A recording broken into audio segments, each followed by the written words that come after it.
नमस्कार दोस्तों, आज आपका फिर से स्वागत है हमारे इस YouTube चैनल में। फ्रेंड्स, एनसीईआरटी का हिस्ट्री का 6th क्लास का जो चल रहा है हमारा सीरीज, उसमें आज 9th नंबर चैप्टर है जिसका हेडिंग है traders, Kings and pilgrims. Friends, कोई भी एग्ज़ाम हो और उसका कोई भी पार्ट हो, उसमें आप 100% सक्सेस होना चाहते हैं तो आपको एनसीईआरटी पढ़ना बहुत ज़रूरी है, क्योंकि एनसीईआरटी आपका बेसिक फंडामेंटल कंसेप्चुअल क्लैरिटी करता है। फ्रेंड्स, एनसीईआरटी आपका फाउंडेशन बनाता है। कोई भी अगर आप बिल्डिंग बनाते हैं तो उसका जितना ज़्यादा मजबूत बिल्डिंग का फाउंडेशन होता है, वह फाउंडेशन मजबूत होने के कारण आप उतना ही ऊंचा भवन बना पाते हैं। ठीक उसी तरह से अगर आप भारत के टफेस्ट एग्ज़ाम को क्रैक करना चाहते हैं तो आपका भी फाउंडेशन बहुत ही मजबूत होना चाहिए। इसीलिए एनसीईआरटी पढ़कर ही आप अपने फाउंडेशन को बहुत ही मजबूत बना सकते हैं। अब सवाल उठता है कि आप मेरे साथ पढ़ें एनसीईआरटी, ऐसा क्यों? इसका वजह यह है कि जो एनसीईआरटी हम स्टडी करेंगे, उस स्टडी को हम 4 प्रोसेस के तहत करेंगे। सबसे पहला है हम रीडिंग करते हैं, दूसरा हम थिंकिंग करते हैं, तीसरा हम इंटरलिंकेज करते हैं और चौथा हम एक्सप्रेस करते हैं। फ्रेंड्स, एक्सप्रेशन भी हम 2 फॉर्म में करते हैं, एक रिटन फॉर्म में और दूसरा ओरल फॉर्म में। और आप जानते हैं कि जो रिटन फॉर्म में एक्सप्रेस करते हैं वही तो पीटी और मेंस होता है, और जो ओरल फॉर्म में एक्सप्रेस करते हैं वह इंटरव्यू होता है। और अगर इस तीनों में अगर आप बहुत अच्छा नंबर ले आए तो आप प्रॉपर आईएएस बन जाएंगे। फ्रेंड्स, इसीलिए एनसीईआरटी को अगर आप मेरे साथ पढ़ना चाहते हैं तो इन सारे प्रोसेस को आपको फॉलो करना पड़ेगा, और बहुत ही अच्छी तरह से आपको हम ये सारों चीज़ फॉलो करवा देंगे। साथ ही साथ एक चीज़ बहुत ही इंपॉर्टेंट है, जब आप एनसीईआरटी पढ़ें या कोई भी चीज़ आप पढ़ें तो आपको मल्टी डायमेंशनल वे में थिंकिंग करना बहुत ज़रूरी है।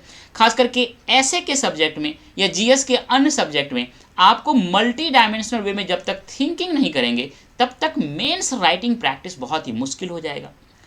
साथ ही साथ ये तो तैयारी अथाह सागर है। जब तक आपको टारगेट पता ना हो, जब तक आप टारगेटेड स्टडी नहीं करेंगे, तब तक आपका sure and certain with in time frame के अंदर ही आप सक्सेस हो लेंगे, ये कहना संभव नहीं है। लेकिन अगर आपका टारगेट बहुत क्लियर है तो आप एक सर्टेन टाइम में अच्छे पोस्ट लेकर के यूपीएससी को क्रैक कर लेंगे। इसलिए टारगेटेड वे में कैसे पढ़ा जाए ये जानना बहुत ज़रूरी है, और यही मैं आपको बताऊंगा। इसी के तहत जो हम इस चैप्टर को शुरुआत कर रहे हैं, इसका जो टारगेट है, बेसिकली हमारा 3 टारगेट है, जिसमें पहला टारगेट हमारा कीवर्ड से रिलेटेड है कि इस चैप्टर में ये टोटल 10 कीवर्ड दिए हुए हैं। इस कीवर्ड को समझते समझते हम इस पूरे चैप्टर को समझ लेंगे। सबसे पहले ट्रेडर्स के बारे में जानेंगे, देन मूवेंद्र, route, silk, Kushana, Mahayana, Theravada, Bodhisattva, pilgrims और भक्ति, इन सारे वर्ड को हम समझेंगे। साथ साथ जो हमारा दूसरा कीवर्ड है वह है, जो हमारा दूसरा टारगेट है वह है क्वेश्चंस। क्वेश्चंस क्या है? आप जानते हैं कि एनसीईआरटी के हर चैप्टर के पीछे में क्वेश्चन दिया हुआ रहता है। वास्तव में एनसीईआरटी इतना एक्सपेक्टेशन है उनका हमसे कि कम से कम इतना मिनिमम टारगेट जो है वो आपका पूरा होना चाहिए इस चैप्टर को पढ़ने के बाद। इसलिए जिस चैप्टर को पढ़ रहे हैं उससे पहले ही अगर आप उसके क्वेश्चन को पढ़ लेते हैं तो आपको टारगेट बहुत क्लियर हो जाता है कि हम जब पढ़ें तो हमें इस सोच के पढ़ना है कि इस सवाल का जवाब देना है। तो आपका अटेंशन, आपका जो कंसंट्रेशन है, बहुत ज़्यादा फोकस हो जाता है अपने पढ़ाई के प्रति। तो इसमें जो पहला सवाल है वो बोलता है मैच करने के लिए लेफ्ट साइड और राइट साइड। लेफ्ट साइड जैसे मूवेंद्र है लॉर्ड ऑफ दक्षिणपथ, अश्वघोष, बोधिसत्वा एंड हुएंगसांग। इस साइड है Mahayana Buddhism, Buddhacharita, Satavahana rulers, Chinese pilgrims, Chola, Chera and Pandya. इनको मैच करना है, बहुत आसान है, सब कर लेंगे हम लोग पढ़ने के बाद। दूसरा क्वेश्चन है why did king want to control the silk route. जो सिल्क रूट था उस पे किंग क्यों चाहता था कंट्रोल करने के लिए। तीसरा क्वेश्चन है what kinds of evidence do historians use to find out about trade and trade routes. Historians के पास या हिस्टोरियन कौन कौन सा एविडेंस को यूज करता है इस बात को फाइंड आउट करने में कि ट्रेडर्स और ट्रेड रूट्स कौन कौन सा था और क्या क्या हो रहा था। तो अगला क्वेश्चन है वो कहता है what were the main features of भक्ति। भक्ति जो है, जो वर्शिप का एक तरीका था, उसका मेन फीचर्स क्या है वह कह रहा है बताने के लिए। अगला जो सवाल है वह कहता है discuss the reason why Chinese pilgrims came to India. कारण बताइए कि जो चाइनीज पिलग्रिम्स है वो भारत क्यों आए। और अगला क्वेश्चन है why do you think ordinary people were attracted to bhakti. भक्ति जो वर्शिप का तरीका था उसके तरफ सामान्य लोग क्यों अट्रैक्ट हुए, क्या विशेषता था इस भक्ति का, ये आपको बतानी है। फ्रेंड्स जो हमारा अगला टारगेट है बहुत ही इंपॉर्टेंट है कि ये पूरे चैप्टर को कई सब हेडिंग में बांटा गया है। सब हेडिंग क्या क्या है उसको जब हम पहले से पढ़ लेते हैं, समझ लेते हैं कि ये सब हेडिंग है, तब हम पूरे चैप्टर को इन सब हेडिंग में खंड खंड में विजुलाइज करके देखने में सक्षम हो जाते हैं। जो हमारा ये पहला है subheading how to find out about trade and traders. Trade and traders से रिलेटेड जो हम चीज़ पाते हैं वो कैसे पाते हैं, हाउ टू फाइंड आउट। दूसरा है new kingdoms along the coast. Bharat का जो तटवर्ती इलाका है उस तटवर्ती इलाके में नए जो किंगडम उभरे हैं वह कौन था उसके बारे में जानेंगे। And then we will know about the silk route की कहानी। और ये तीनों चीज़ जो है जब जान जाएंगे तब हम आएंगे रिलीजियस मूवमेंट या रिलीजन की तरफ। उसमें हम देखेंगे कि जो बुद्धिज्म है यह किस तरह से इस समय में स्प्रेड होना शुरू हो गया। क्वेस्ट ऑफ पिलग्रिम्स, जो तीर्थ यात्री है उनकी जो खोज है, उनकी जो जिज्ञासा है खोजने की, उससे रिलेटेड है इसमें। और द बिगिनिंग ऑफ भक्ति, जो भक्ति ए टाइप ऑफ वर्शिप इसका शुरुआत हुआ है, इसकी बात कर रहा है। दूसरा जो बॉक्स में बहुत कुछ दिया हुआ है, बॉक्स बहुत इंपॉर्टेंट होता है बॉक्स जानना, क्योंकि भाई कई बार जो एग्जाम का क्वेश्चन सेट करने वाले होते हैं वो बॉक्स से ही फिगर फैक्ट को फाइंड करते हैं और उसे क्वेश्चन फ्रेम कर देते हैं। अगर आपको पता होगा तो बहुत आसानी से उस तरह के क्वेश्चन को सॉल्व कर लेंगे। जो पहला बॉक्स का पॉइंट है वह है a poem about trade. Trade को लेकर के एक पोएम दिया हुआ है, उसकी बात करेंगे। एंड देन पिलग्रिम्स की बात करेंगे, ये पिलग्रिम्स होता क्या है। How Fahien return to China, China कैसे रिटर्न हुआ फाहियान। देन भक्ति जो है इसके बारे में जानेंगे। ए पोएम बाय भक्त, एक भक्त है अपार, उन्होंने एक कविता लिखा है, उसको हम इस बॉक्स में लिखा उसको जानेंगे। एंड देन हिंदू क्या होता है इसको बहुत अच्छी तरह से समझाया है, इसको हम देखेंगे। फ्रेंड्स जो पहला सब हेडिंग है वह है how to find out about trade and traders. Friends देखिए इस पूरे पैराग्राफ में जो कुछ भी लिखा हुआ है इसी को हम पॉइंट फॉर्म में इस साइड निकाल के रख देते हैं। इसमें कह रहा है कि आप इससे पहले वाले चैप्टर में पढ़ चुके हैं NBP के बारे में, नॉर्दर्न ब्लैक पॉलिश्ड वेयर के बारे में, और कहता है ये लगभग सबकॉन्टिनेंट जो इंडियन सबकॉन्टिनेंट है जहाँ जहाँ एक्सकेवेशंस हुए हैं वहाँ वहाँ ये लगभग मिले ही मिले हैं। तो अब सवाल उठता है कि ये जो वहाँ वहाँ मिले हैं तो वो कैसे चला गया, हर जगह कैसे गया।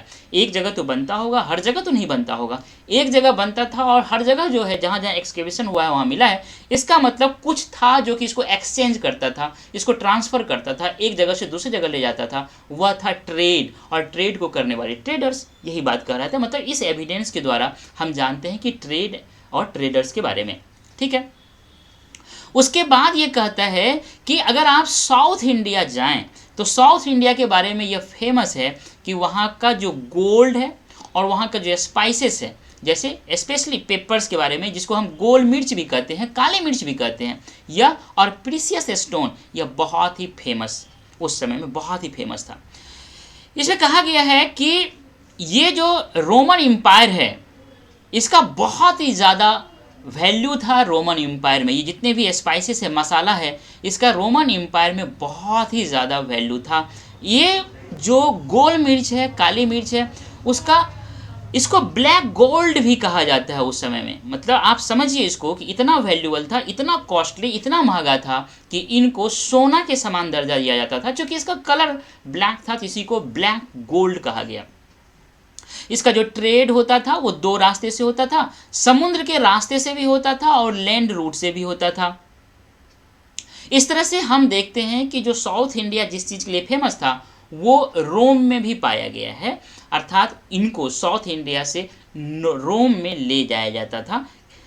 एक चीज़ और ध्यान देने की बात है, साउथ इंडिया जो भारत का जो दक्षिण वाला पार्ट है वहाँ पे बहुत सारे रोम के गोल्ड कॉइन्स मिले हैं। इसको समझिएगा, कि वो लोग जब भारत आते थे तो उनको कुछ देने के लिए नहीं था भारत में, तो वो वहाँ से क्या लाते थे, कोई वस्तु देने के लिए नहीं था, एक्सचेंज नहीं कर सकता था, इसीलिए वहाँ से वो कॉइन लाते थे, गोल्ड कॉइन लाते थे और गोल्ड कॉइन दे करके इन सारे चीज़ों को खरीदते थे। अर्थात भारत का जो दक्षिणी वाला पार्ट है वहाँ पे हमको बहुत बड़े पैमाने पे रोमन गोल्ड कॉइन मिले हैं। इससे भी यह मीनिंग निकाला जा सकता है कि उस समय में ट्रेड होता था और बहुत ही लंबे रूट का ट्रेड होता था, लैंड रूट से भी होता था और ओशियनिक रूट से भी होता था। ये सारे पॉइंट हमको बताता है कि किस तरह से उस समय में ट्रेड एंड ट्रेड्स जो है वो होता था, उसको हमको फाइंड आउट करने के क्या क्या एविडेंस मिलते हैं। ये सारे समझ गए, आगे बढ़ते हैं। अब कहता है ये जो ट्रेड हो रहा था, जो ट्रेडर्स होते थे वह सबसे बड़ी विशेषता ये है कि वो नए नए जो रूट्स होते थे उसको एक्सप्लोर करते थे, खोजते थे। जो कोस्टल एरिया है और across Arabian sea and bay of Bengal, ये आप देखिएगा यहाँ अगर ऐसे ऐसे ट्रेड हुआ तो ये कोस्टल एरिया में ट्रेड हो गया। हाँ, समुद्र जो तटवर्ती इलाका है उसके नज़दीक रहते हुए भी लेकिन पानी के रास्ते ही ट्रेड जो है सामान का एक्सचेंज हो रहा है, मतलब कोस्टल एरिया हो रहा है। साथ ही साथ कहता है कि ये जो अरेबियन ओशियन है ये और ये जो बे ऑफ बंगाल है ये इस रास्ते से भी क्रॉस करके शिप के द्वारा ट्रेड होता था, ये बात कह रहा है। कहता है एक बात और जो बहुत ही मायने रखता है इस चीज़ को समझना, कि इसी समय में लगभग ये साउथ वेस्ट मॉनसून इसके बारे में लोगों को पता चला था, तो पहले से जानकारी इसके बारे में लोगों को हुआ। इसका फ़ायदा क्या हुआ? इसका फ़ायदा ये हुआ, अगर आप इस मैप को देखें, ये अफ्रीका है, अफ्रीका के तट से अगर किसी को भारत आना हो और उसको पता है कि साउथ वेस्ट मॉनसून का एक सीज़न है जिसमें ये साउथ वेस्ट मॉनसून का जो हवा है वह चलती है, तो वह क्या करेगा, अपने जो जहाज़ है उसको इस समय का इंतज़ार करेगा और ये समय आते ही अपने जहाज़ को इस समुद्र में उतार देगा और हवा के प्रेशर में वह धीरे धीरे आराम से इस इंडिया के वेस्टर्न कोस्ट पे पहुंच जाएगा। और इसके लिए उन्होंने बहुत ही मजबूत बड़े बड़े शिप बनाने शुरू किए ताकि बहुत सारे सामान को उस पर लाद करके ले करके आराम से हवा के जो फोर्स है उनके साथ चल करके भारत के पश्चिमी तट पे पहुंचा जा सके। ये बहुत बड़ी उपलब्धि था इस तट को, इस चीज़ को खोजना। साउथ वेस्ट मॉनसून जो है इनको यूज करके बहुत सारे टाइम और बहुत सारी एनर्जी को इस ट्रेड के प्रोसेस में बचाया गया। यही बात इसमें कहा गया है।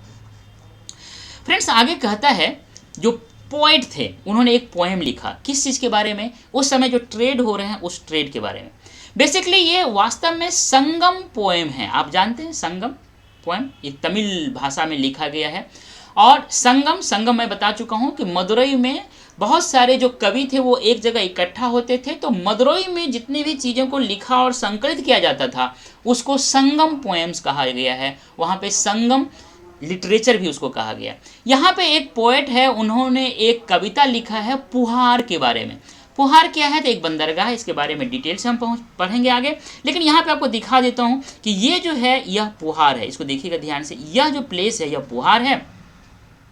यह पुहार भारत का पूर्वी तट जो है वहाँ पे अवस्थित है। तो इसके बारे में क्या बोलता है इस कवि ने, कहता है स्विफ्ट प्रांसिंग हॉर्सेस बाय सी इन शिप्स, मतलब जहाज के द्वारा पुहार तक लाया जाता था, मतलब ब्राउट वहाँ तक लाया जाता था ये बहुत ही तेज और अच्छा घोड़ा।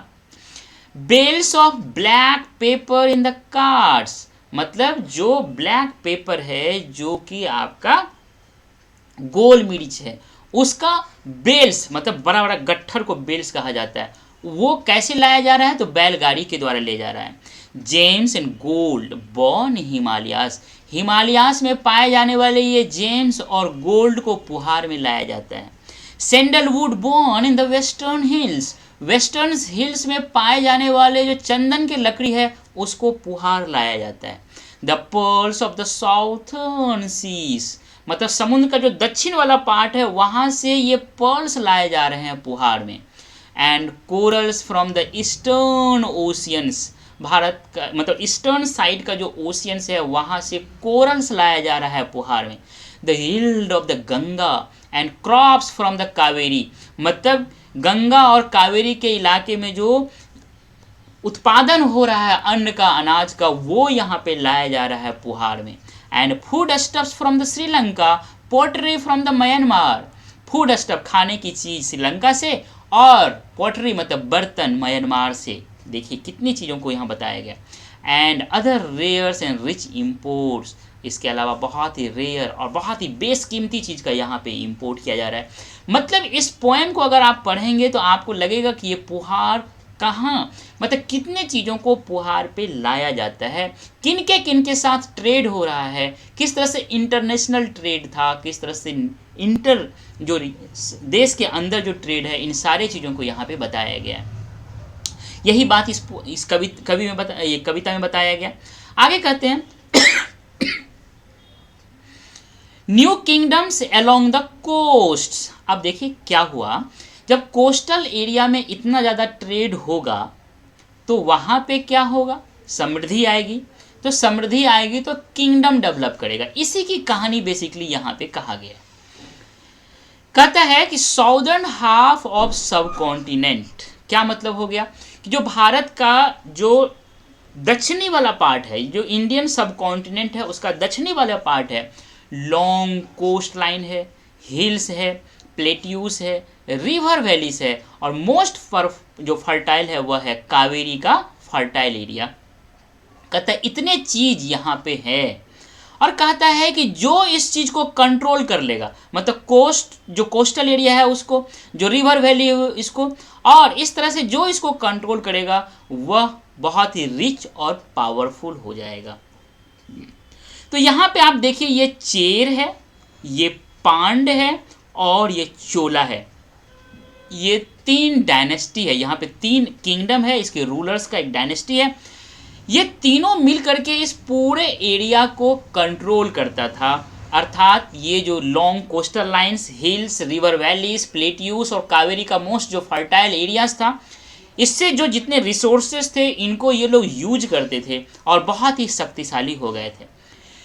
यहाँ पे एक टर्मोलॉजी है मूवेंद्र। ये कई बार क्वेश्चन में आ चुका है कि यह मूवेंद्र किसको इंडिकेट करता है। वास्तव में ये जो तीनों किंगडम है, इनका जो रूलिंग फैमिली है, इनका जो हेड है, इन तीनों के रूलिंग फैमिली के हेड को मिला करके इसको मूवेंद्र टर्मोलॉजी दिया गया संगम कवि के द्वारा, याद रखिएगा। और ये जो तीनों थे किंगडम, इनका जो साल है लगभग आज से 2300 साल पहले का इनका ये पीरियड है। ये बात समझ में आ गई। आगे बढ़ते हैं। अब कहता है कि ये जो तीनों किंगडम की मैंने बात किया, इन तीनों किंगडम में हर किंगडम में दो पावर सेंटर थे। एक भूभाग वाला इलाके पे, मतलब लैंड वाले इलाके में, और दूसरा कोस्टल और तटवर्ती इलाके में। अर्थात टोटल 6 जो मेन इंपॉर्टेंट सेंटर था, इसमें 6 में 2 बहुत ही फेमस था, जिसमें कि एक पुहार है जिसका दूसरा नाम कावेरी पट्टनम भी है, और यह किसके अंतर्गत आता था, तो चोला के अंतर्गत आता था। जो दूसरा है पांड्या है, यह किसके अंतर्गत, ये इसका जो इसके अंतर्गत जो आता था वह है मदुरई। और मदुरई क्या है, वास्तव में जो पांड्या है उसका कैपिटल है, याद रखिएगा। मैं फिर इसको रिपीट करता हूँ। चोला जो है उस किंगडम के अंतर्गत पुहार आता है, पुहार का दूसरा नाम कावेरी पट्टनम है, यह तटवर्तीय इलाका है।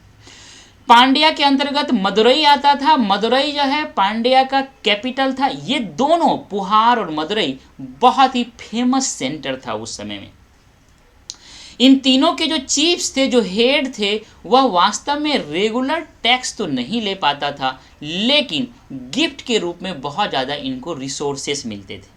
साथ ही साथ ये तीनों आसपास के जो एरिया होता था वहाँ पे मिलिट्री एक्सपेडिशंस करते थे, मिलिट्री को लेकर के आसपास के एरिया पे लड़ाई करने के लिए निकलते थे।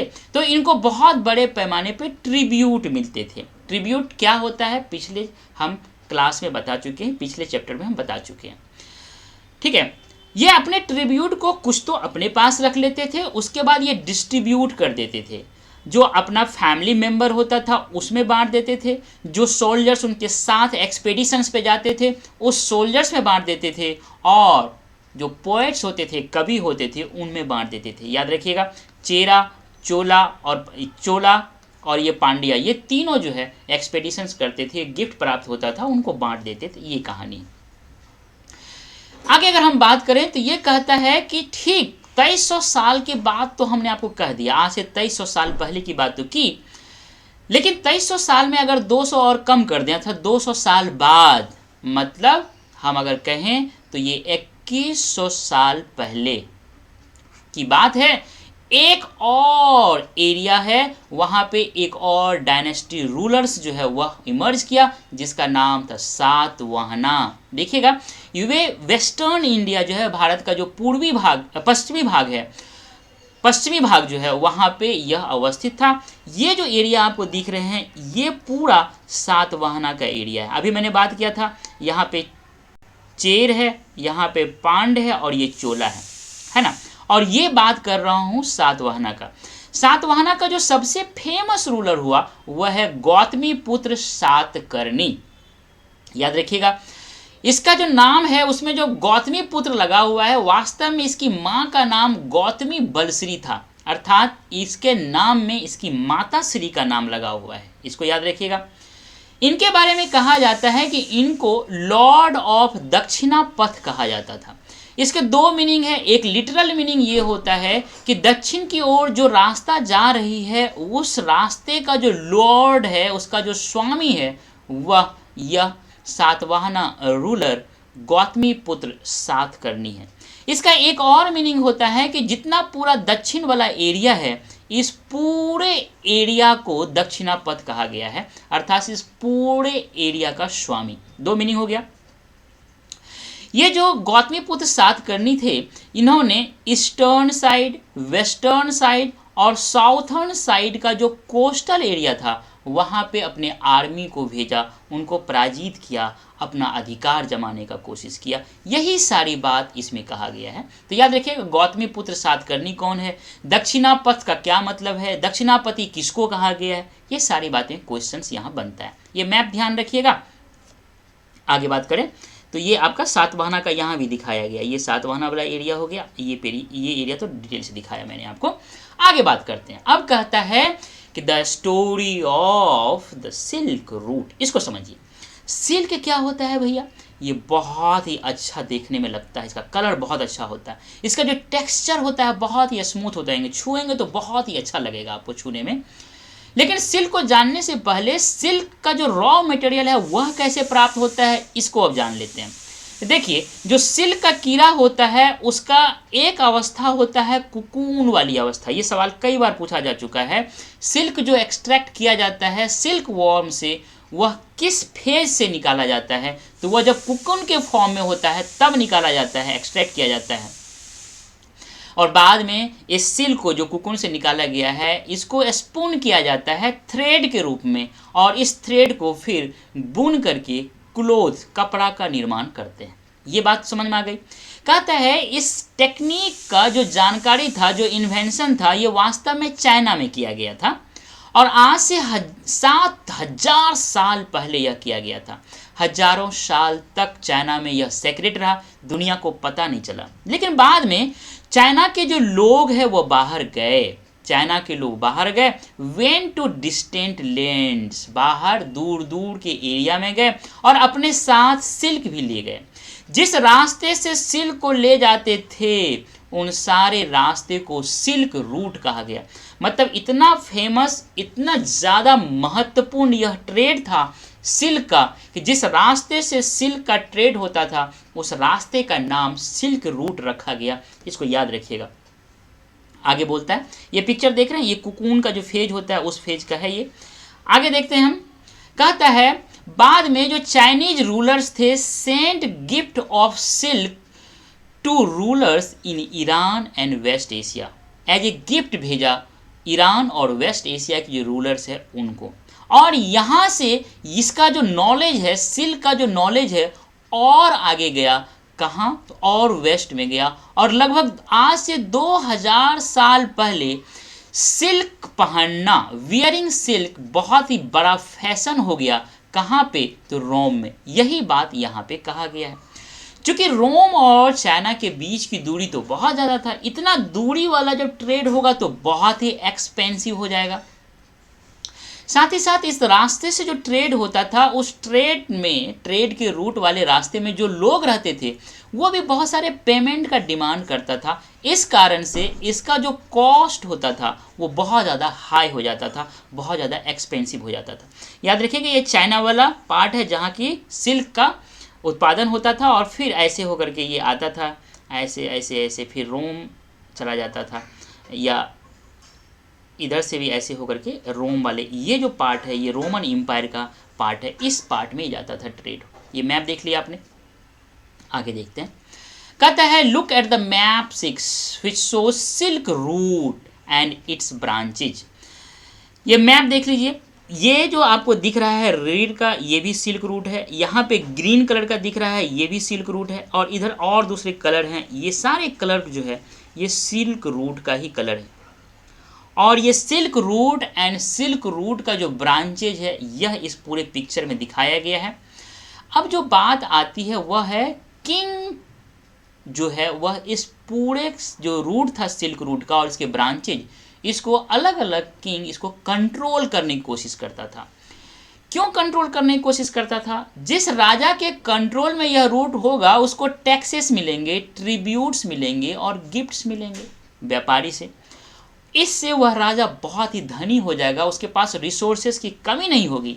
बदले में राजा क्या करता था? बदले में राजा इनको प्रोटेक्शन देता था, ट्रेडर्स को प्रोटेक्शन देता था, क्योंकि जिस रूट से ट्रेडर्स चलते थे उस रूट्स में बहुत ज़्यादा रोबरर्स थे, बहुत ज़्यादा लुटेरा थे, वो अटैक कर देते थे, इसीलिए राजा इनको प्रोटेक्ट करने का जो है वचन देता था। यही बात इस पूरे पिक्चर में और इस पूरे पैराग्राफ में कहा गया है।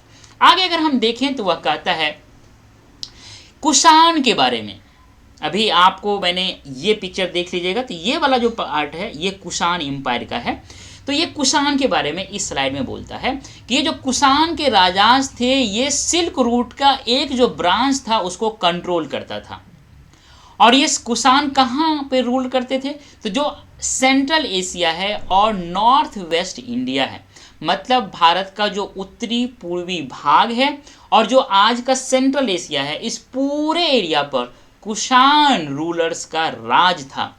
इनका जो पेशावर था राजधानी था और मथुरा ये दोनों राजधानी थे, मतलब इनके दो दो राजधानी थे, है ना, पेशावर और मथुरा। और एक और इम्पॉर्टेंट शहर था तक्षशिला, यह भी इसके अंतर्गत आता था। याद रखिएगा ये तीन चीज बहुत इंपॉर्टेंट है, अभी आपको मैप में दिखाएंगे।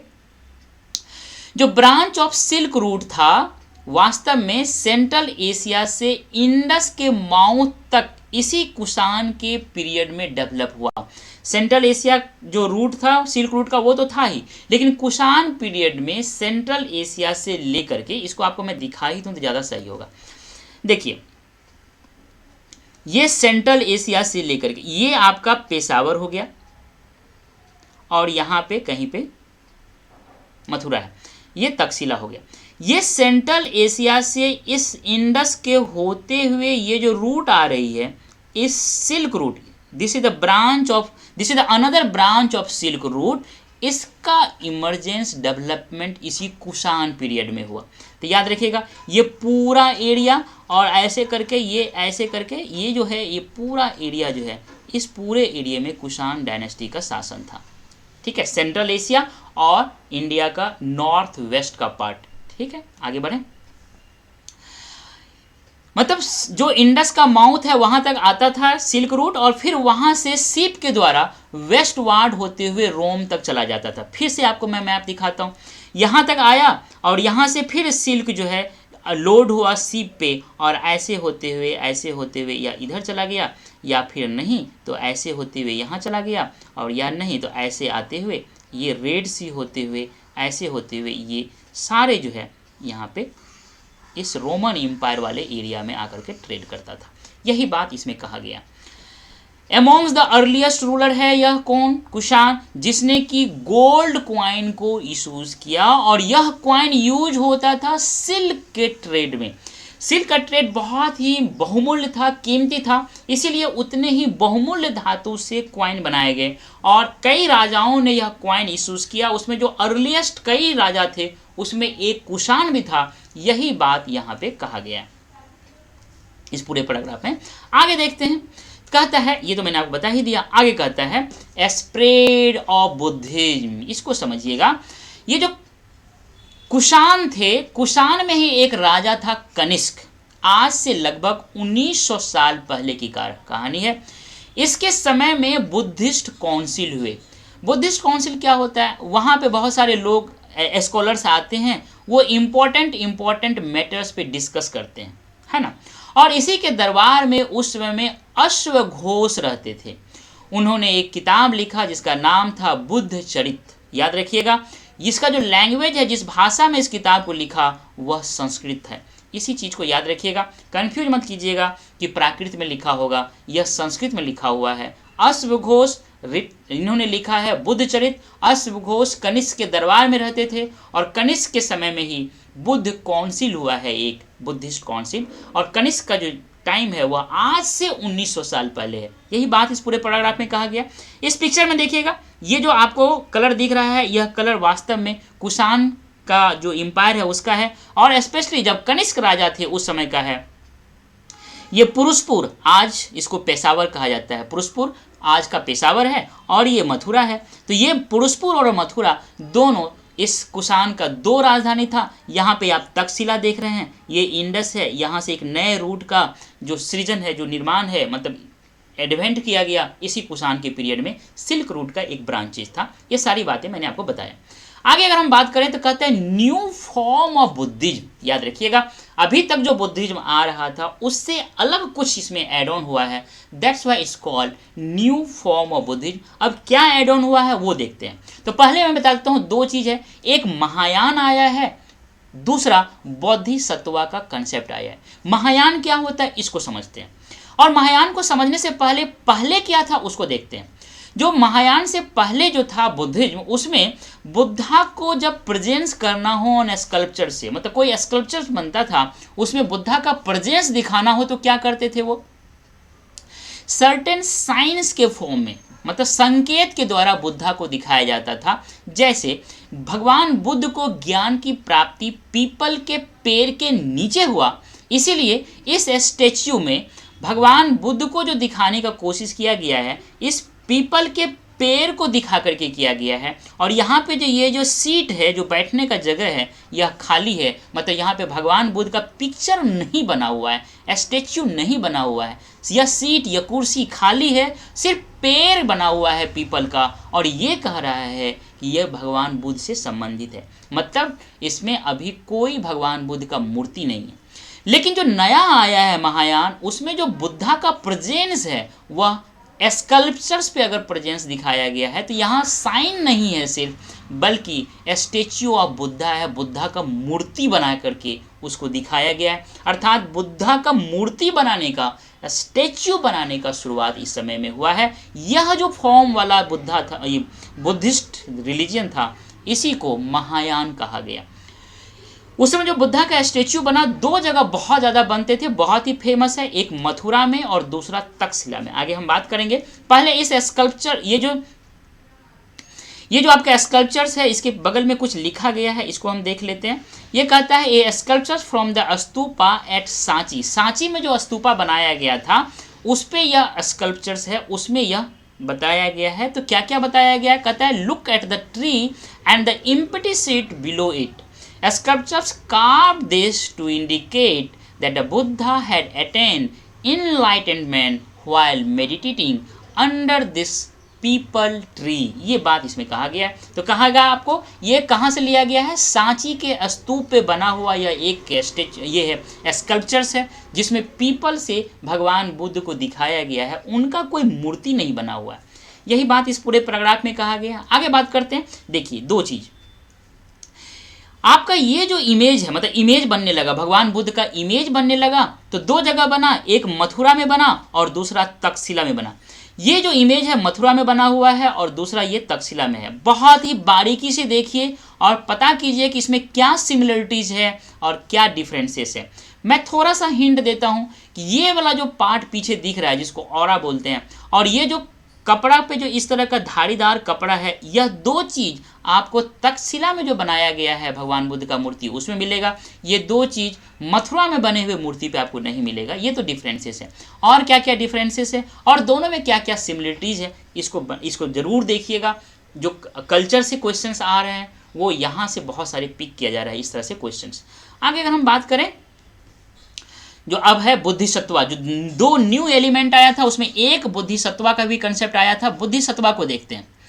देखिए, अटेन इनलाइटमेंट, ऐसा माना जाता है कि जो आदमी ज्ञान की प्राप्ति कर लिए और उसके पास 2 रास्ते हैं, 2 ऑप्शंस है कि वो शांति से पीस में अपना जीवन मेडिटेशन करते हुए बिताए कहीं आइसोलेशंस में जा करके, या नहीं तो उनको जो ज्ञान की प्राप्ति हुई है, ज्ञान प्राप्ति के बावजूद भी समाज में रह करके लोगों को ज्ञान प्राप्त करने में मदद करे, अर्थात उनको टीचिंग करे, दूसरे को मदद करे। ये दूसरा वाला रास्ता है।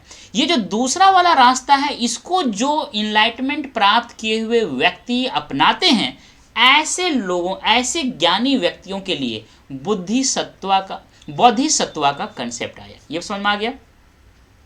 बाद में यही बोधिसत्व जो थे उनका पूजा शुरुआत हो गया, वर्शिप ऑफ बोधिसत्वा हो गया। मतलब ये एक दूसरा एलिमेंट शुरू हो गया, concept of Bodhisattva and the worship of Bodhisattva. यह एक दूसरा एलिमेंट शुरू हुआ इस नए फॉर्म ऑफ बुद्धिज्म में। इस फॉर्म वाले बुद्धिज्म जो है बहुत बड़े तेजी से स्प्रेड किया। कहाँ कहाँ? तो सेंट्रल एशिया, चाइना, कोरिया और जापान। याद रखिएगा, ये पूरा एरिया जो है सेंट्रल एशिया वाला पार्ट है, ये चाइना, ये कोरिया और ये जापान। इस पिक्चर में मैंने दिखाया। आगे अगर हम बात करें तो कहता है ये जो बुद्धिज्म है और भारत का जो वेस्टर्न पार्ट है और जो साउथर्न पार्ट है, यहाँ भी बड़े पैमाने पे स्प्रेड किया और इस इलाके में बहुत बड़े पैमाने पे पूरे पहाड़ को काट करके केव्स बनाए गए। Caves made on the order of, किसके ऑर्डर पे ये केव बनाए गए? तो जो उसमें में राजा थे, जो ट्रेडर्स थे, जो बहुत बड़े जो लैंडलॉर्ड थे, उनके कहने पे, उनके खर्च पे वो स्पॉन्सर किए ये केव्स को बनाने में। ये जो केव्स थे, इनका जो लोकेशन था, जो पासेस थे, वेस्टर्न घाट से होते हुए जो पासेस जाते थे, जो दर्रा जाता था, उसके आसपास ही ये केव्स बनाए गए। वास्तव में उस दर्रे से होकर के बहुत सारे रोड जाते थे, रोड क्रॉस करते थे, और वो रोड किस चीज़ को लिंक करते थे? जो पोर्ट वाला एरिया था और इनलैंड एरिया में जो बड़े बड़े सिटीज़ थे, उन दोनों को कनेक्ट करने के लिए जो रोड उस पासेस से, उस दर्रे से क्रॉस करता था, उसी के आसपास ये केव्स बनाए गए। और यहाँ पे कौन रहते थे? तो जो व्यापारी लोग थे वो यहाँ पे इस केव मोनेस्ट्रीज में रुकते थे। वो बेसिकली तो बनाया गया था जो बौद्ध धर्म के मोंक्स थे उनके लिए, साथ साथ व्यापारी भी इस रास्ते से गुजरते वक्त उन सारे केव्स में रुकते थे।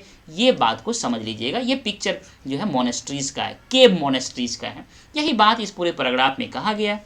आगे देखिए, कहता है ये जो बुद्धिज्म है यह स्प्रेड किया साउथ ईस्ट एशिया में भी, जैसे श्रीलंका, म्यांमार, थाईलैंड और इंडोनेशिया। मतलब ये देखिए, यह भारत का पड़ोसी देश श्रीलंका, यह म्यांमार, ये थाईलैंड और यह इंडोनेशिया, इन 4 जगह बुद्धिज्म इस समय में स्प्रेड करना बहुत तेज़ी से शुरू हो गया था। पर यहाँ जो स्प्रेड हो रहा था, वास्तव में ओल्डर फॉर्म जो पॉपुलर था पहले, वही यहाँ पे स्प्रेड किया। और वह जो ओल्डर फॉर्म था वह थेरवाद कहलाया। मतलब थेरवाद और महायान, महायान कहाँ कहाँ स्प्रेड किया वो पिछली स्लाइड में मैं बता चुका हूँ। और ये जो थेरवाद है, जो ओल्डर फॉर्म ऑफ बुद्धिज्म है, वह कहाँ कहाँ स्प्रेड किया, ये मैं इस स्लाइड में आपको बताया, पिक्चर के साथ बताया। अब आता है द क्वेस्ट ऑफ पिलग्रिम्स, जो तीर्थयात्री है उनकी खोज, उनके द्वारा खोज किए जाने की चाहत। जो पिलग्रिम्स थे वह वास्तव में जो ट्रेडर्स यात्रा पे निकलते थे, उनके जर्नी में ये भी अपने आप को समाहित कर देते थे, उनका पार्ट हो जाते थे और यह भी पूरे तीर्थ यात्रा पे निकल जाते थे। इसमें 3 तीर्थयात्री का बहुत ही इम्पोर्टेंट नाम दिया हुआ है जो चाइना से भारत आए थे। एक थे फाहियान, दूसरा वेनसांग और तीसरा इत्सिंग। आज से 1600 साल पहले फाहियान आए थे, आज से 1400 साल पहले वेनसांग आए थे और आज से 1350 साल पहले अर्थात वेनसांग से 50 साल बाद इत्सिंग आए थे। इन्होंने अपना जो जर्नी था उनका बहुत बड़े पैमाने पे लिख करके बताया। जर्नी में जो कुछ भी देखा उनका पूरा डिटेल अकाउंट लिखा, जो आज हमारे लिए बहुत ही इम्पोर्टेंट सोर्स है जानने के लिए। इस बॉक्स में पिलग्रिम्स क्या होता है वो बताता है। आर मेन और women who undertake journeys to holy place in order to offer worship. मतलब जो हॉली प्लेस है वहाँ पे अपना पूजा करने के लिए, वर्शिप करने के लिए यह यात्रा पे जो निकलते थे, ऐसे व्यक्ति को पिलग्रिम्स कहा जाता है, तीर्थ यात्री कहा जाता है। ये आज भी होता है। आगे देखते हैं। दूसरा कहता है कि हम आप बात कर रहे हैं फाहियान का। फाहियान जो कि रिटर्न किया चाइना को, मतलब भारत आया, भारत से फिर चाइना रिटर्न हो रहा है। तो इसकी कहानी इस बॉक्स में दिया हुआ है। ये पिक्चर फाहियान का है। कहता है फाहियान जो है बंगाल उनका लास्ट जो डेस्टिनी था भारत में वह बंगाल था।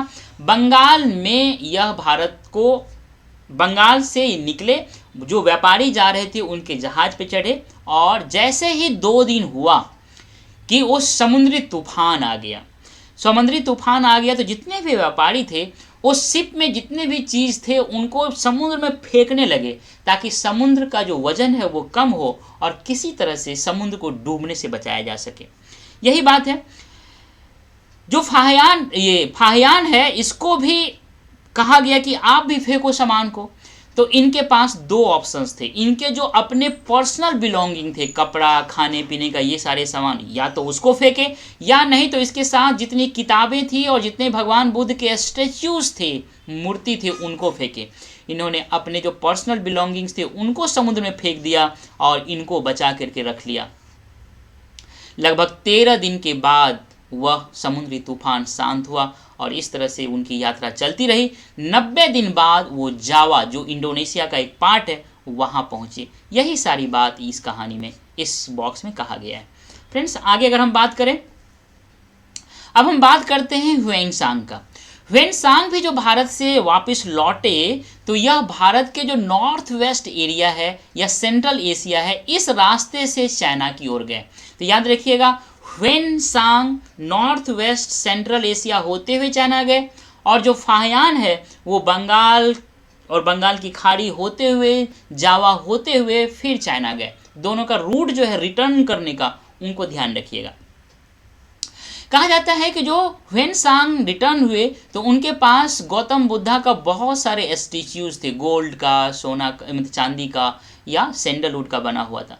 साथ ही साथ इनके पास लगभग 600 मैन्युस्क्रिप्ट्स थे, और इन सारे मैन्युस्क्रिप्ट्स और इस स्टैच्यूज को 20 घोड़े पे लाद करके ये वापस जा रहे थे।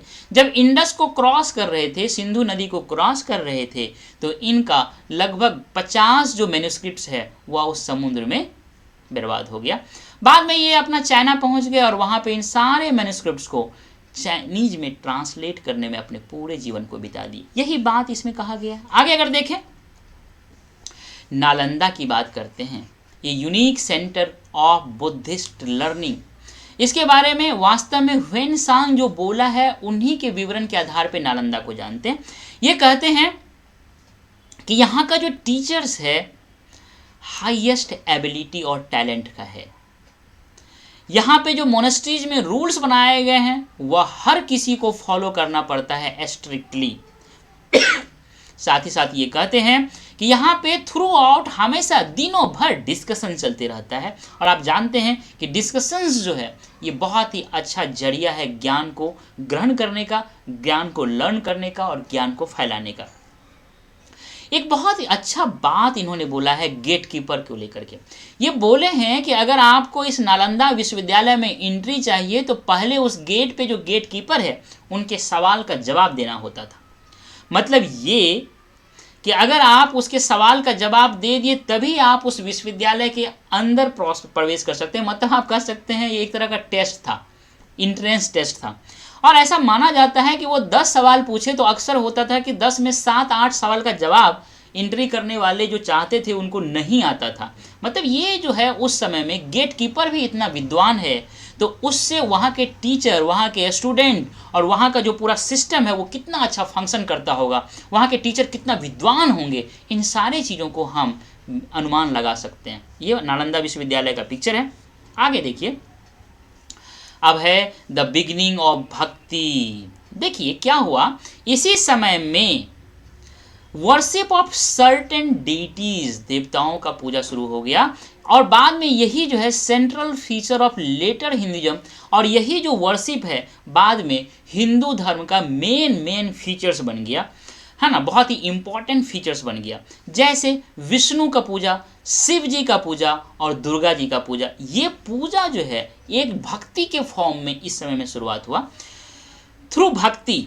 अब भक्ति को समझते हैं, पर्सन्स डिवोशन टू हिज और हर चूजन डाइटी, देवी देवता, मतलब जो व्यक्ति भक्ति दिखाता था वास्तव में किस देवता के प्रति वो भक्त बनेगा, भक्ति दिखाएगा, उस देवता का जो चुनाव होता था वही व्यक्ति करता था, पहला। दूसरी बात है anybody could follow the path of भक्ति, कोई भी व्यक्ति भक्ति के पाथ को चुन करके भगवान का वर्शिप कर सकते हैं। मतलब पहले जो था कि ये महिलाएं नहीं कर सकती, दूसरे जो जन्म लिए हुए हैं कास्ट में वो नहीं कर सकते, इन सारी चीज़ों को खत्म कर दिया गया भक्ति के द्वारा। कहा कि हर कोई भक्ति कर सकता है, पहली बात। दूसरी बात, हर कोई अपने अपने अनुसार से भगवान को भी चुन सकते हैं। ये बहुत बड़ी बात है यहाँ पे। आगे देखिएगा तो और आपको लगेगा कि क्या था ये। कहता है ये जो भगवत गीता है इसमें सबसे पहले हमें भक्ति का एक संकेत मिलता है। क्या है? जब अर्जुन से कृष्ण भगवान कहते हैं गीता का उपदेश देते हुए, ये गीता महाभारत का पाठ है, उस गीता के संदेश में अर्जुन से भगवान श्री कृष्ण कहते हैं abandon all dharma, take refuge in him, only he can set free from all evils। कहते हैं हे अर्जुन, तुम सारे धर्मों का त्याग करो, तुम मेरे शरण में आ जाओ, मैं तुम्हें सारे पापों से मुक्त कर दूंगा। तुम मेरे शरण में आ जाओ मतलब तुम मेरे प्रति भक्ति दिखाओ, तुम मेरा भक्त बन जाओ, मैं तुम्हें सारे पापों से मुक्त कर दूंगा। यहाँ से भक्ति का हमें एक बहुत ही स्ट्रॉन्ग एविडेंस मिलता है। यही बात पूरे पैराग्राफ में कहा गया है, और ये भगवान श्री कृष्ण और अर्जुन के बीच का जो संवाद है ये पिक्चर में दिखाया गया है। अब सिस्टम ऑफ भक्ति क्या था इसको समझिए, है ना, क्या था पूरा प्रोसेस। ये डिवोशन है एंड इंडिविजुअल वर्शिप है, श्रद्धा है और एक व्यक्ति का इंडिविजुअल जो पूजा पाठ करने का तरीका है, मतलब पूजा जो है वर्शिप करने का तरीका है इंडिविजुअल, प्रत्येक व्यक्ति का। यहाँ पे सिंगल वो जो वर्शिप कर रहा है वो है, मतलब समूह में जो जिस तरह से सेक्रीफाइसेस होते थे, हवन होते थे, यज्ञ होते थे, उनसे अलग इंडिविजुअल वर्शिप है। याद रखिएगा ये जो भक्ति है वास्तव में इंडिविजुअल वर्शिप है, but with pure heart. Pure heart से ही आप भक्ति कर सकते हैं। Deity will appear in the form in which he or she may desire। ये बहुत ही इंपॉर्टेंट लाइन है। आप जिस रूप में भगवान को देखना चाहते हैं उसी रूप में भगवान आपके सामने प्रकट होंगे। इट्स वेरी इंपॉर्टेंट, इसको समझिए। अगर आप युद्ध के मैदान में जा रहे हैं तो आपको शक्ति चाहिए। आप चाहते हैं कि आप जिस भगवान की पूजा करके भक्ति दिखा करके युद्ध के मैदान में जा रहे हैं वो शक्तिशाली हो, वो आपको शक्ति दे। तो आपके इमेजिनेशंस में जो ऐसे भगवान आएंगे जो शक्ति से युक्त होंगे, मतलब वो आपके अनुसार से आए। आप स्टूडेंट हैं और आपका एग्जाम है, आपको ज्ञान और बुद्धि की देवी से प्रार्थना कर रही हैं कि हे माते, हे भगवान, मुझे ज्ञान दो, बुद्धि दो, सांसारिक समस्याओं को समझने और उसे दूर करने की ताकत दो। तो आपके सपना में माँ सरस्वती आएगी, आपके सामने में माँ सरस्वती आएगी, क्योंकि आपने ऐसा सोचा है। तो उसी फॉर्म में आपका जो देवी है, जो देवता है, वो प्रकट हो रहा है। ये बहुत इंपॉर्टेंट चीज़ है। यहाँ पे एक चीज़ जो बहुत इंपॉर्टेंट है समझना, जो सनातन धर्म है, जो हिंदू धर्म है, उसमें ईश्वर तो एक ही है लेकिन उसका स्वरूप अनेक है। ऐसा माना जाता है कि जितने प्राणी है उतने ईश्वर के स्वरूप हैं, क्योंकि हर प्राणी अपने अनुसार से ईश्वर को देखना चाहते हैं। ईश्वर एक ही है, एक ही ताकत है, वह हर एक व्यक्ति के अनुसार से प्रकट होता है। इसीलिए इतने भगवान हैं हमारे पास। इसका मतलब यहाँ पे एक चीज़ को याद रखिएगा, डाइवर्सिटी है पर यूनिटी है। यूनिटी पहले है, उसमें डाइवर्सिटी है। ऐसा नहीं है कि डाइवर्सिटी में आप यूनिटी खोज रहे हैं, ऐसा नहीं है। यूनिटी है और देन डाइवर्सिटी है। ईश्वर है और एक है, सर्वशक्तिमान है, सर्वज्ञ है, लेकिन आप अपने अपने अनुसार से उनका प्रकटीकरण करते हो। ये बात समझना बहुत ज़रूरी है, तब आप समझ सकेंगे कि भारतीय संस्कृति कितना समृद्ध है, कितना लिबरल है, कितना डाइवर्सिफाइड है। फ्रेंड्स आगे कहता है, so deity could be thought of, मतलब ये जो डाइटी है, जो ईश्वर है, जो भगवान है, देवता है, यह आपका थॉट है, मतलब वो आप सोच रहे हो, इसीलिए आप उसको ह्यूमन के फॉर्म में भी सोच सकते हो, मानव के भी रूप में सोचते हो, प्रकट होते हैं, शेर के रूप में भी, पेड़ के रूप में भी, या किसी भी फॉर्म में ईश्वर जो है प्रकट होते हैं। आर्टिस्ट जो है इसीलिए अपने अपने इमेजिनेशन से बहुत सारे ईश्वर के रूप बनाते हैं। बहुत सुंदर है ये सनातन धर्म। यहाँ पे आपको समझना पड़ेगा ईश्वर एक है, उनके स्वरूप इतने अनेक क्यों हैं, है ना। एक इस पिक्चर को देख लीजिए, ये वास्तव में विष्णु जी का वराह जो अवतार है वह है।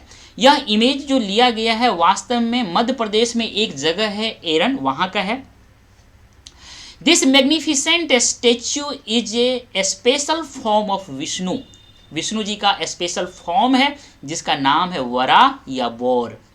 अकॉर्डिंग टू पुराण, पुराण कहता है, पुराण में ये कहा गया है कि विष्णु जो है जो आपका वराह का जो अवतार लिए थे या बोर का जो अवतार लिए थे, वास्तव में जो पृथ्वी है, जो धरती माता है, उसको रेस्क्यू करने के लिए, उनको बचाने के लिए अवतार लिए थे। क्योंकि अर्थ जो है, जो धरती माता है, वो पानी में डूब गई थी, तो उनको बचाने के लिए ये विष्णु जी वराह अवतार में आए और धरती को पानी में डूबने से बचा ली। ये जो आप देख रहे हैं यहाँ पे एक नारी का जो पिक्चर दिया हुआ है, इस वास्तव में ये नारी जो है प्रेजेंट करता है धरती माता को। समझिएगा, बहुत इंपॉर्टेंट इन सारी चीज़ों को देखना और समझना। आगे अगर हम बात करें, कहता है ये डाइटीज वेयर स्पेशल, ये जो भगवान है ये बहुत ही स्पेशल है, इनके लिए स्पेशल हाउसेस बनाना बहुत ज़रूरी है, स्पेशल घर बनाना ज़रूरी है, स्पेशल प्लेस जो है वहाँ बनाना बहुत ज़रूरी है। इसीलिए यहीं पे कंसेप्ट आया मंदिर का, टेम्पल का, इसलिए बहुत सारे टेम्पल बने। कहता है इसीलिए जो भक्ति है वह एक्सप्रेस हुआ स्कल्पचर्स के फॉर्म में, पोइट्री के फॉर्म में, आर्किटेक्चर के फॉर्म में। मतलब जो भक्ति का जो फॉर्म है वर्शिप का, इसमें जब ये बहुत ज़्यादा पॉपुलराइज्ड हो गया तो बहुत ज़्यादा स्कल्पचर्स बने, मूर्ति बने, बहुत सारे कवि लोगों ने भक्तिमय कविताएं लिखी, बहुत सारे आर्किटेक्चर बने मंदिर के फॉर्म में। यही बात पूरे पैराग्राफ में कहा गया है। आगे देखें, भक्ति एक बॉक्स में बताया गया भक्ति के बारे में, ये देखिएगा बहुत सुंदर है। कहता है कि भक्ति वास्तव में क्या है, एक संस्कृत वर्ड है भज, इन्हीं से भक्ति वर्ड बना हुआ है। भज का मतलब होता है डिवाइड करना या शेयर करना, मतलब बांटना या शेयर करना। कहता है कि इंटीमेट टू वे रिलेशनशिप है, मतलब ईश्वर और उसके जो भक्त है उनके बीच में टू वे, मतलब एक दूसरे के बीच जो एक तरह का इंटीमेट अंतरंग संबंध है। पहली बात किसके किसके बीच, तो डाइटी और डिवोटी के बीच में। यहाँ तक तो समझ में आ गया, देवता और भक्त के बीच में। भक्ति डायरेक्टेड टुवार्ड्स भगवत, मतलब ये जो भक्ति है यह वास्तव में जो आपके भगवत है, मतलब आपके भगवान है। देखिए याद रखिएगा, भगवत होता है, एक भागवत होता है। जब भी हम भगवत बोलें तो समझ लीजिए ये गॉड की बात करते हैं, जब भी हम भागवत बोलें तो समझ लीजिए कि ये डिवोटी की बात करते हैं, मतलब उपासक की बात करते हैं। तो यहाँ जो भगवत है, भगवत का मतलब गॉड है। ये गॉड कौन है, हु पोजेस एंड शेयर्स भाग, भाग मतलब समझते हैं गुड फॉर्च्यून्स या ब्लिस की जो बात करते हैं वही तो भाग होता है। कहते हैं इसका भाग बहुत अच्छा है, मतलब फॉर्च्यून्स बहुत अच्छे हैं। तो ये जो गॉड है, जो भगवत है, ये पोजेस करते हैं, धारण करते हैं गुड फॉर्च्यून्स को, ब्लिस को। हाँ, डिवोटीज क्या करते हैं, डिवोटी कहिए या भक्त कहिए या भागवत कहिए, यह जो डेटीज हैं, जो ईश्वर है, उनके पास जो ये गुड फॉर्च्यून्स है उसमें शेयर करते हैं। जैसे अगर दुर्गा माँ शक्ति है उसके पास, मतलब गुड फॉर्च्यून्स है, शक्ति की वो ईश्वर है, तो जो दुर्गा माँ का उपासक है उनको लगता है कि दुर्गा माँ की जो शक्ति है उसमें मेरा भी शेयर है। अगर आप सरस्वती के उपासक हैं तो आपको लगता है कि सरस्वती माँ के पास जो ज्ञान का भंडार है उसमें मेरा भी शेयर है। यही बात यहाँ पे कहा गया है। जब आपको लगे कि मेरी माँ सरस्वती ज्ञान की भंडार है, उसमें मेरा शेयर है, तो आपका कॉन्फिडेंस तो ऐसे ही बढ़ जाता है कि हम उनके उपासक हैं जिनके पास ज्ञान का भंडार है और उनमें हमारा भी शेयर है उसके ज्ञान में। शक्ति का पुजारी हैं आप, दुर्गा माँ के पास शक्ति का अथाह संसार है और आप उसका पूजा करते करते आपको यह एहसास हो गया कि उनका जो शक्ति है उनमें मेरा भी शेयर है। यही बात यहाँ पे भक्ति के कंसेप्ट में हुआ, और ये तब होगा जब आप भक्त बनेंगे, आप श्रद्धा से, प्योर हार्ट से आप अपने ईश्वर के पास भक्ति करेंगे, पूजा करेंगे। यही बात इसमें कहा गया है। आगे देखें, एक पोएम है जिसने एक भक्त लिखे हैं। ये पोएम वास्तव में भक्ति लिटरेचर जो है उसके बारे में कहा गया है कि देखिए, एक संत हैं अप्पार, तमिल में इन्होंने कविता लिखा, और ये अप्पार जो है आज से 1400 साल पहले हुए। ये वास्तव में वेल्लालाल थे। वेल्लालाल कौन है, ये मैंने पिछले वीडियो में बता चुका है कि साउथ में जो विलेज में लोग रहते थे उनमें जो बहुत ज़्यादा डिफ्रेंसिएशन था, कोई बहुत ही अमीर थे, कोई लैंडलेस थे, और किसी के पास सिंपल लैंड था, कोई के पास बहुत ज़्यादा लैंड था। इस तरह से वहाँ पे डिफ्रेंसिएशन था। उसमें एक वर्ग वेल्लालाल भी था, उसी वर्ग से अपार बिलोंग करते थे। यह भक्ति संत थे। इन्होंने एक पोएम लिखा, ये देखिएगा कितना सुंदर पोएम है। ये कहता है कि ऐसा व्यक्ति जिसको कुष्ठ रोग हो गया है, उसका पैर बिल्कुल ही बेकार हो गया है ना। ऐसे लोग जिसको कि ब्राह्मण बहुत ही लो कैटेगरी का मानता है, even scavenger, even these men if they are servants, अगर ऐसे लोग भी भक्त हैं, डिवोटी हैं, किनके, उस शिवा के जिस शिवा ने अपने जटा में गंगा को धारण किए हुए हैं, उनका अगर ऐसे लोग पूजा करते हैं तो मैं भी ऐसे लोगों का भक्त हूँ। They are the god to me. वास्तव में ऐसे लोग जो शिवा, भगवान शिव का पूजा करते हैं, उनका मैं भक्त हूँ, मतलब ऐसे लोग का पूजा मैं करूँ, ये कहते हैं। क्योंकि ये शिव की बात है तो अपार जो है नयनार संत है। याद रखिएगा, ये जो अपार है ये नयनार संत है। याद रखिए, कई बार क्वेश्चन ऐसा पूछा चुका है। तो इसका मतलब है कि do not matter for close relationship, है ना। आप ईश्वर के साथ अगर क्लोज रिलेशनशिप मेंटेन करना चाहते हैं, बनाना चाहते हैं, तो धन, कितना विद्वान है वो, आपका स्टेटस कोई मायने नहीं रखता है। इसमें देखें कितना गरीब है ये लोग, कितना कष्ट में है, फिर भी भगवान शिव के भक्त हैं, तो भगवान जो है अपने भक्त के प्रति खुश है। यही बात कहा है। अब पार के बारे में ये पूरा चीज़ बताया गया है। डिवोटी ऑफ शिवा मतलब नयनार संत थे। दो संत दो कैटेगरी के हैं, नयनार और अडवर। तो अपार नयनार कैटेगरी के हैं। कैसे याद रखिएगा नयनार को। शिव के बारे में कहा जाता है त्रिनेत्र है, एक तीसरा भी आंख है, और त्रिनेत्र, नेत्र को बोला जाता है नयन, नयन से नयनार, और अपार जो है शिव के भक्त हैं, इसीलिए नयनार कैटेगरी के संत हैं। इसको याद रखिएगा, बहुत आसान है, नयनार और अपार। सिर्फ याद रखिए कि नयनार में कौन है, जो बचा वो अपार में हो जाएगा। क्लियर, आगे देखते हैं। अब बात करता है हिंदू। हिंदू क्या है, देखिए बहुत कंट्रोवर्सी है कि हिंदू को कैसे आप कहेंगे, बहुत सारे है, लेकिन एनसीईआरटी में जो कहा गया है मैं बताता हूँ। वो बोलते हैं भैया एक नदी है, इसका नाम है इंडस, इसको बोलते थे सिंधु। जो अरेबी अरब से लोग आए थे और जो पर्शियन लोग थे वो सिंधु को सौ का उच्चारण नहीं कर पाते थे, तो सौ के बदले में हो बोलते थे, तो सिंधु को हिंदू बोलते थे, इस नदी को। और उन्होंने बाद में इस नदी के पूरब में जितने भी लोग रहते थे सबको हिंदू कहना शुरू कर दिया। इस पूरब में जितने भी कल्चरल प्रैक्टिसेस थे और जितना रिलीजियस बिलीव था उन सबको हिंदू कहना शुरू कर दिया।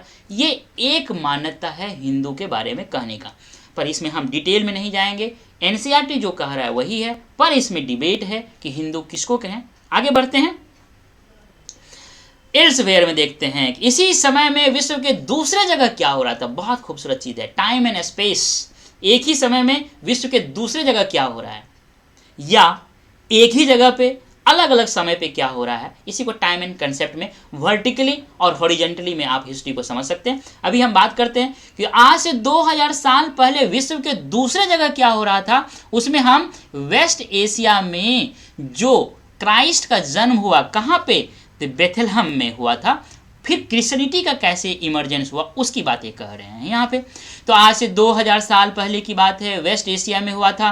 बेथलहम जो है एक रोमन एम्पायर का पार्ट था, वहाँ पे क्राइस्ट का जन्म हुआ था और उन्होंने अपने आप को सेवियर ऑफ द वर्ल्ड बोला था। इसमें बहुत सारी बात यहाँ पे कहा गया, इसमें हम नहीं जाएंगे। काम का चीज़ हमको निकालना था, निकाल लिए हैं। ये मैप देख लीजिएगा, ये इज़राइल है, ये सीरिया अभी जो भूकंप आया वो, ये जॉर्डन है, ये इजिप्ट है, इज़राइल का ये पार्ट है, यहाँ पे बेथलहम है, ये मेडिटेरेनियन सी है। आगे बात करें, इसमें कह रहा है कि जो क्राइस्ट हैं उनके डेथ करने के बाद लगभग 100 साल के अंदर अंदर ही first Christians preachers came from West Asia to the west coast of the Indian subcontinent. 100 साल के अंदर अंदर ही जो प्रीचर्स थे क्रिश्चियंस वो भारत के वेस्ट कोस्ट पे आ गया। ठीक है, ये कह रहा है, ये आपका यही वाला तो पार्ट है, यहाँ से सीधे जो है इस कोस्ट पे भारत पे आ गया था 100 साल के अंदर अंदर ही। ऐसा माना जाता है कि उस समय में जो क्रिश्चियंस केरला में आए उनको सीरियन क्रिश्चियंस कहा गया। और ये कौन थे? तो वेस्ट एशिया से आए थे। Amongst the oldest Christian communities in the world, China में केरला में ये जो सीरियन क्रिश्चियंस थे वह वर्ल्ड के जो ओल्डेस्ट क्रिश्चियन कम्युनिटीज़ है उसमें से यह एक इनको भी माना जाता है। यही बात इस पूरे पैराग्राफ में कहा गया है, इस पिक्चर में दिखा दिया मैंने।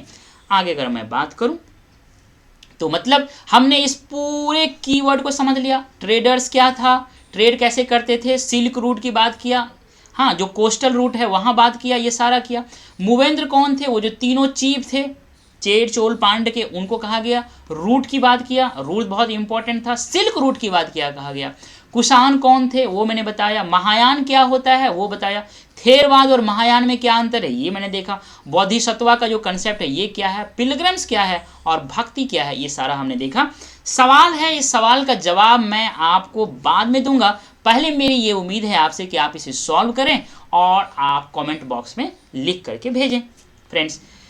उसके बाद सब हेडिंग मैं आपको समराइज कर देता हूं कि how to find out about trade and traders. में बहुत कुछ देखा, किस तरह से NBPW है, गोल्ड है और बहुत सारे जो सामान रोम से आए थे वो हमको मिला है। रोम यहाँ का सामान हमको रोम में मिला है और जो रोम का गोल्ड कॉइन्स है वो भारत के दक्षिणी पार्ट में वहाँ मिला है। इस सारे चीज़ों से हम कहते हैं, फाइंड आउट करते हैं ट्रेड एंड ट्रेडर्स के बारे में।